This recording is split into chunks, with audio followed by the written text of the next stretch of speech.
नमस्कार दोस्तों। रामचरितमानस में 9 प्रकार की भक्ति के बारे में बताया गया है। वो 9 प्रकार की भक्ति कौन कौन है, आज हम लोग उस पर बात करेंगे। याद कीजिए, अरण्य कांड में जब भगवान श्री राम माता शबरी के पास जाते हैं तो वहाँ जाने के बाद माता शबरी के साथ जो जूठे बेर खाने का दृश्य है वो आप सभी जानते हैं। उसी समय भगवान श्री राम माता शबरी से कहते हैं कि मैं आपको अपनी 9 प्रकार की भक्ति के बारे में बताता हूँ। उसके चौपाई को पहले देख लीजिए, फिर आगे देखिए क्या कहते हैं। नवधा भक्ति कहूँ तो ही पाही, सावधान सुनु धरु मन माही। भगवान श्री राम कहते हैं माता शबरी को कि 9 प्रकार की भक्ति के बारे में मैं आपको बता रहा हूँ। प्रथम भगति संतन कर संगा, दूसरी रति मम कथा प्रसंगा।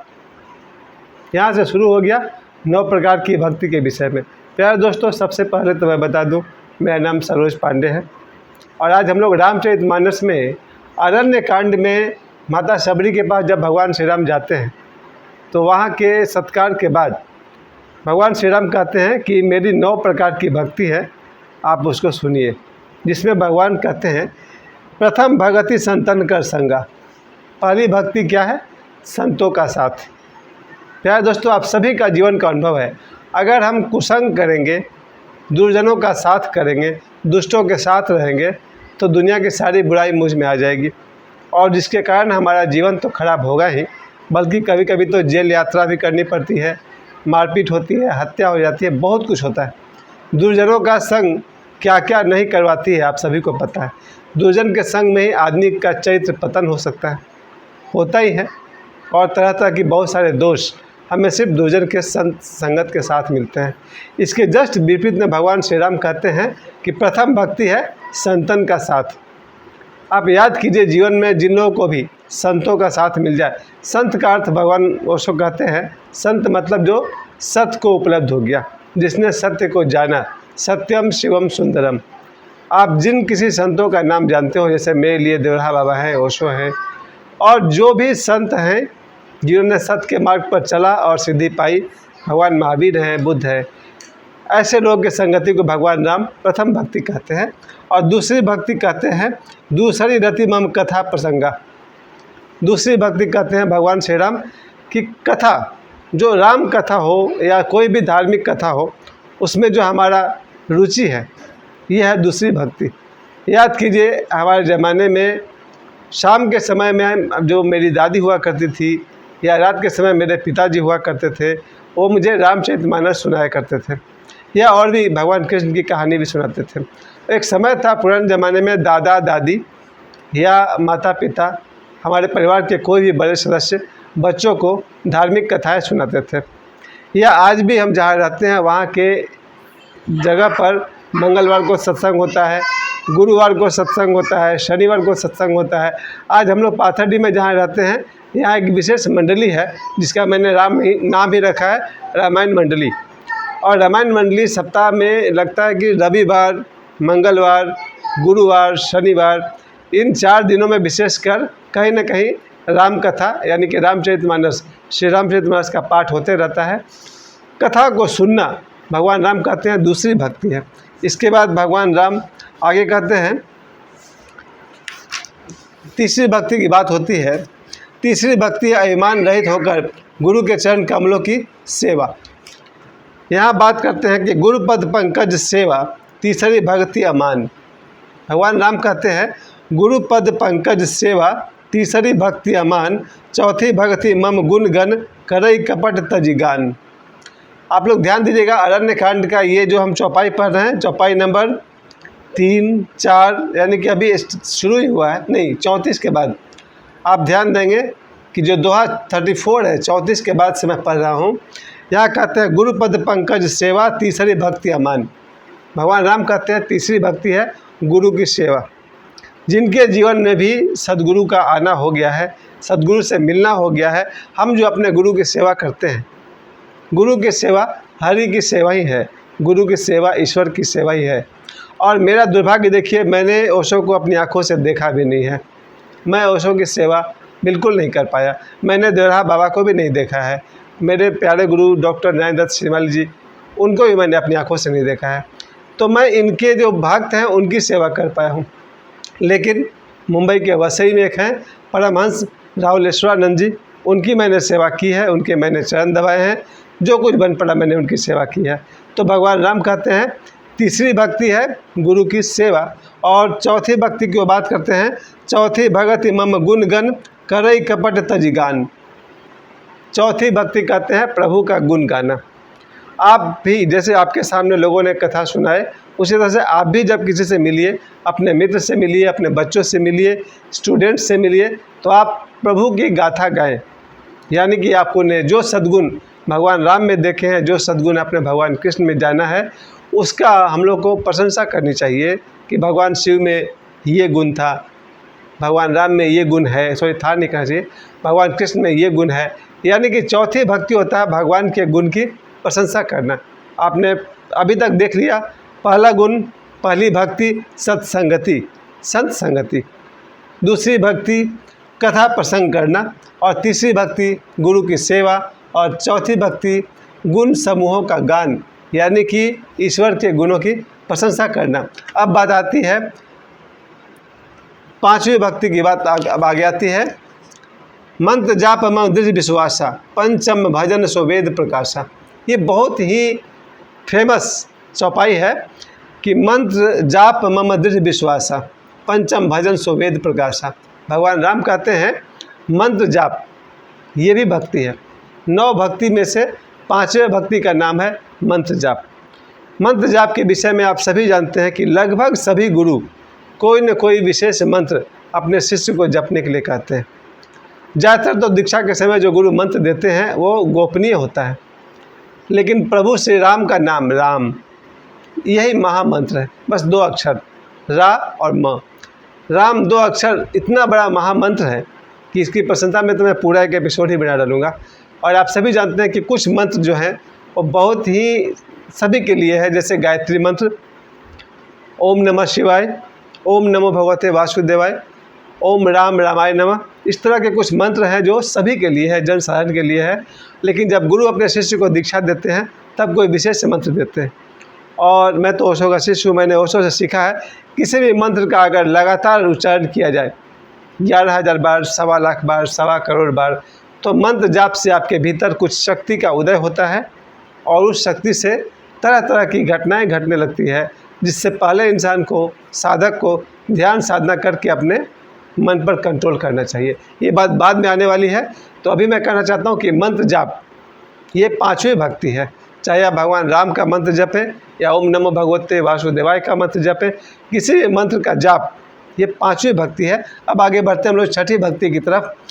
फिर से सुनिए, मंत्र जाप मम दृढ़ विश्वासा, पंचम भजन सो वेद प्रकाशा। यहाँ तुलसीदास जी लिखते हैं कि जो मंत्र जाप वाली बात है, मंत्र जाप की भक्ति है, सारे वेद उसका गुणगान करते हैं। केवल ओम एक महामंत्र है, सिर्फ आप ओम, उसका उच्चारण कई तरह से लोग करते हैं, जैसा आपके गुरु आदेश दें वैसा करना चाहिए। अपने आप में महामंत्र है ओम, अपने आप में महामंत्र है राम। आप राम से पहले श्री बोलें न बोलें कोई फ़र्क नहीं पड़ता। आपको याद होगा वाल्मीकि जी ने क्या जपा था, राम राम राम राम जपते जपते वो उल्टा नाम जपत जग जाना, वाल्मीकि भय ब्रह्म समाना। तो चलिए 5वीं भक्ति की बात थी कि मंत्र जाप मम दृढ़ विश्वासा, पंचम भजन सो वेद प्रकाशा, छठ दम शील विरति बहुकर्मा, निरत निरंतर सज्जन धर्मा। ये जो 6ठा भक्ति है सबसे कठिन मुझे यही लगा। 6ठा भक्ति की बात करते हैं, वो है दम शील विरति बहुकर्मा। अपने 5 इंद्रियों का निग्रह, कंट्रोल, नियंत्रण, ये बहुत बड़ी भक्ति है। आप जो 9 भक्ति के विषय में सुनेंगे, ये जो 6ठी भक्ति है, इंद्रियों का निग्रह, इंद्रियों पर नियंत्रण लेकिन दमन नहीं, इसे कहते हैं 6ठी भक्ति। और ये सबसे कठिन है, इसके बिना भक्ति हो ही नहीं सकती है। आप सभी जानते हैं कि 5 इंद्रियां जो हमारी है, अगर मैं आँख की बात करूं तो हम आँखों के माध्यम से ऐसे ऐसे चीज़ देखना चाहते हैं जो अच्छा लगता है, परंतु उसका परिणाम गलत होता है। अर्थात हमें अपने आँखों से क्या देखें क्या न देखें, किसको देखें किसको नहीं देखें, इस पर पूरी तरह से नियंत्रण होनी चाहिए। उसी तरह से नाक भी एक ऐसी इंद्रिय है जिसका काम है सूंघना, उस पर भी नियंत्रण होना चाहिए। लेकिन सबसे खतरनाक है जीभ। जिह्वा जो है ये स्वाद की इसको पसंद है। अगर जिह्वा पर नियंत्रण नहीं हो तो साधक या तो ज़्यादा भोजन कर लेगा जिसके चलते वो साधना नहीं कर पाएगा, या गलत भोजन कर लेगा जिसकी वजह से उसकी तबीयत खराब हो जाएगी, और या फिर बहुत कुछ होता है। मुझे लगता है 5 इंद्रियों में अगर कोई बलवान मुझे दिखा तो जिह्वा, क्योंकि जीभ कुछ भी खा लेगी पी लेगी, उससे साधना में आपको डिस्टर्ब होगा। इसीलिए तुलसीदास जी कहते हैं कि जो छठी भक्ति है वो है इंद्रिय निग्रह। आँखों से क्या देखना है इसका नियंत्रण करना चाहिए, नाक से क्या सूंघना है इसका नियंत्रण होना चाहिए, जिह्वा से क्या बोले क्या भोजन करे इसके ऊपर योगी का साधक का पूर्ण नियंत्रण होना चाहिए। कान के विषय में आप जानते हैं, ये कान गाली सुनना पसंद भी करेगा, अपने नहीं किसी और की। कोई किसी को गाली दे रहा है तो सुनने में बहुत मज़ा आ सकता है, अश्लील गीत गिनना सुनना पसंद कर सकता है, भक्ति इसको पसंद हो सकती है। तो इन कानों से क्या सुने क्या न सुने इसका निगरान होनी चाहिए। और 5वीं इंद्रिया आप जानते हैं स्पर्श इंद्रियाँ। स्पर्श आदमी का बहुत बड़ा मोह है, क्या स्पर्श करें क्या नहीं करें आप सभी जानते हैं, इस विषय में अधिक बताने की ज़रूरत नहीं है। लेकिन जो छठी भक्ति है, 9 भक्ति में मुझे अगर सबसे कठिन कोई लगा तो यही लगा, इंद्रिय निग्रह। आँखों को और जिह्वा को और स्पर्श को, अगर 3 चीज़ों पर आपका नियंत्रण है तो आपका साधना आसान हो जाएगा, आपकी भक्ति आसान हो जाएगी। नाक और जो वाली इंद्रियां हैं, आँख नाक कान जिह्वा और स्पर्श, देखा जाए तो 5 इंद्रियों का जो निग्रह है, जो कंट्रोल है, वही छठी भक्ति है। आगे बढ़ते हैं हम लोग। सातव सम मोही जग मैं देखा, मोते संत अधिक करी लेखा। 7वीं भक्ति कहते हैं पूरे जग में मुझे देखना, यानी कि सिया राम मैं सब जग जानी, करहूँ प्रणाम जोड़ी जुग पानी। यानी कि 7वीं भक्ति है ईश्वर को सब में देखना। शुरू में तो जानबूझ के देखना पड़ता है, लेकिन एक समय आता है जब आपको अपने गुरु में ईश्वर की झलक दिखाई देती है। जिस गुरु ने हमें ज्ञान दिया, जिन्होंने हमें अंधेरा से उठाकर प्रकाश की ओर लाए, उस गुरु में आपको पहले ईश्वर की झलक मिलेगी। और आप गुरु के पास से जब घर लौटेंगे तो अपनी माता में आपको ईश्वर की झलक दिखेगी, उसके बाद अपने पिता में आपको ईश्वर की झलक दिखेगी। फिर आप देखेंगे जो कोई भी समाज में आपसे मिल रहा है, आपको नमस्ते कर रहा, जय राम जी के कर रहा, आपको समय दे रहा, कोई आपके लिए चाय बना रहा, कोई आपके लिए दुकान से कपड़े खरीद के ला रहा। एक दिन आएगा आपको जब समाज में जितने भी लोग हैं उन सब में आपको भगवान दिखाई देंगे। और है भी, ये अलग बात है कि जब आपके लिए कोई काम करता है आप उसको पैसे देते हैं, बात खत्म हो जाती है। थोड़ी गहराई में जाइए, उसके शरीर के भीतर मन के भीतर आत्मा में प्रवेश कीजिए तो भगवान कृष्ण का वो लाइन याद आएगा कि प्रत्येक जीवात्मा मेरा ही स्वरूप है। यानी कि शायद ये 7वीं भक्ति है ना। 7वीं भक्ति में भगवान कहते हैं पूरे जग को राममय देखना, सभी जगह राम है, सभी जगह ईश्वर है। यहाँ तक कि एक दिन आएगा जब आपको सांप बिच्छू और जहरीले जानवरों में भी आपको एक दिन ईश्वर दिखाई पड़ेंगे और आपको पता चलेगा दुनिया में इतने कुछ है पर आप सुरक्षित हैं। मेरे घर में 5 दिन पहले एक बड़ा सा बिच्छू आया था, आया घूम कर चला गया। एक दिन आएगा जब आपको भी दिखाई पड़ेगा कि सिया राम मैं सब जग जानी। तो 7वीं भक्ति कहते हैं तुलसीदास जी भगवान राम के थ्रू कि 7वीं भक्ति है ईश्वर को सब में देखना। अब 8वीं जथा लाभ संतोषा, 8वीं भक्ति है संतोष। बहुत बड़ी बात है। संतोष का अर्थ होता है कि ईश्वर ने हमें जो दिया है पर्याप्त है, पर्याप्त से भी ज़्यादा है। अगर आपको लगता है कि ईश्वर ने आपको बहुत कुछ दिया है, माता पिता पत्नी भाई बहन बेटा धन दौलत घर पंखा गाड़ी, आपके पास जो कुछ भी है, अगर आप उसके लिए भगवान को धन्यवाद देते हैं, अनुग्रहित महसूस करते हैं, तो ये है आपकी 8वीं भक्ति संतोष। संतोष का एक अर्थ तो यही होता है ईश्वर ने हमें आँखें दी है, नहीं देता तो हम क्या कर लेते। ईश्वर ने हमें स्वस्थ बनाया है, इतनी सुंदर संसार में जन्म दिया है, यही है संतोष का कारण। इसलिए जिसके जीवन में ये बात आ गई, जो अपने 2 रोटी और साधारण वस्त्र से साधारण घर से भी संतुष्ट है, वो समझिए ईश्वर की भक्ति ही कर रहा है। असंतुष्ट होने का दूसरा कारण है वो मैं किसी और वीडियो में बताऊंगा। आज मैं यही कहना चाहता हूँ कि ईश्वर ने हमें जो दिया है उसके लिए हमें धन्यवाद देना चाहिए। मेरे जीवन में कल फ्रेंडशिप डे था, मुझे लगता है मेरे जीवन में जितने मित्र आए हैं वो सब ईश्वर का देन है और मैं उन सब से बहुत संतुष्ट हूँ। तो आपके पास या मेरे पास जो कुछ भी है, माता पिता परिवार बंधु धन दौलत, अगर आप उन सब से संतुष्ट हैं तो आप ईश्वर की भक्ति ही कर रहे हैं। तो 8वीं भक्ति कहते हैं संतोष। 8वीं जथा लाभ संतोषा, सपने हो नहीं देखा देखा ही पर दोषा। 8वीं भक्ति में कहते हैं कि दूसरे का दोष नहीं देखना चाहिए। इसका मतलब हुआ कि दूसरे का दोष अगर दिखाई पड़े तो आप उसे राय दे करके उसकी मदद कर सकते हैं, लेकिन दूसरे की दोष देखने से आदमी में अहंकार आता है। अगर आपने दूसरे का दोष देखना शुरू किया तो आपको तो सही में कोई ना कोई दोष मिल जाएगा और आपको लगेगा कि हम ही भले हैं, पर ये तो अहंकार हो गया ना। अगर हम दूसरे में दोष देखेंगे तो अपने में कब देख पाएंगे? तब लगेगा सारा दुनिया खराब है, हम अच्छे हैं। सुबह सुबह अखबार खोलिए तो पता चलता है इसने उसको मार डाला, इसने उसके साथ ये कर दिया, तो अखबार पढ़ के लगता है पूरा दुनिया खराब है, बस हम अच्छे हैं। लेकिन यहाँ तुलसीदास जी कहते हैं कि नवीं भक्ति आठवीं भक्ति में ही ये कह रहे हैं, आठवें यथा लाभ संतोषा, सपने हो नहीं देखा ही पर दोषा। सपने में भी दूसरे का दोष नहीं देखना चाहिए, क्योंकि जो दूसरे के दोष देखेगा वो अपने दोष कब देख पाएगा। और हमारा विकास अपना दोष देखने से होगा। हर व्यक्ति अगर अपना विकास कर ले बहुत है, तो हमें सपने भी दूसरे का दोष नहीं देखना चाहिए। इसका अर्थ है कि अपनी दृष्टि को अपने ऊपर लगाएं ताकि पता चले मुझसे बुरा न कोई, और अपने दोषों को दूर करनी चाहिए। अब नवी भक्ति की बात करेंगे भगवान। नवम सरल सब सन छल हीना, मम भरोस ही हरस न दीना। नव महु एक हो जिनके होई, नारी पुरुष सर चराचर कोई। नवी भक्ति और आखिरी भक्ति है सरलता और छलहीन होना। प्यारे दोस्तों, सरलता दुनिया की सबसे बड़ी भक्ति है। अगर कोई व्यक्ति सरल है, ओशो का एक कैसेट हमने पहली बार जीवन में सुना था, सरलता। 1990 के बाद 1991 या 92 में ओशो का पहला कैसेट जो मुझे मिला था, उसका नाम था सरलता। सरलता दुनिया का सबसे बड़ा भक्ति है। अगर कोई व्यक्ति सरल है तो वो भक्ति ही कर रहा प्रभु की। आप सभी जानते हैं सरलता सबसे बड़ी भक्ति। और छलहीन, जो दूसरे के साथ छल नहीं करता, वो भी प्रभु की भक्ति ही कर रहा।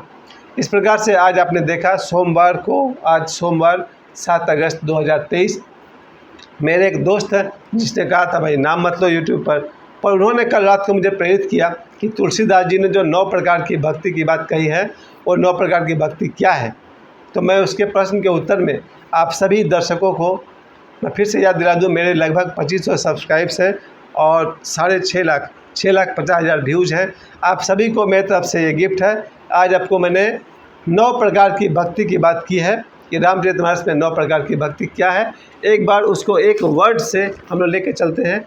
प्रथम भक्ति है संत संगति, दूसरी है कथा प्रसंग, तीसरी है गुरु सेवा, चौथा है गुण समूहों का गान, पांचवी भक्ति है मंत्र, छठी भक्ति है इंद्रिय निग्रह, सातवीं भक्ति है पूरे जग को राममय देखना, आठवीं भक्ति है संतोष और नौवीं भक्ति है सरलता। इस प्रकार प्रभु राम ने माता सबरी को 9 प्रकार की भक्ति का उपदेश दिया। आशा करता हूँ आज का वीडियो आप सभी को अच्छा लगा होगा।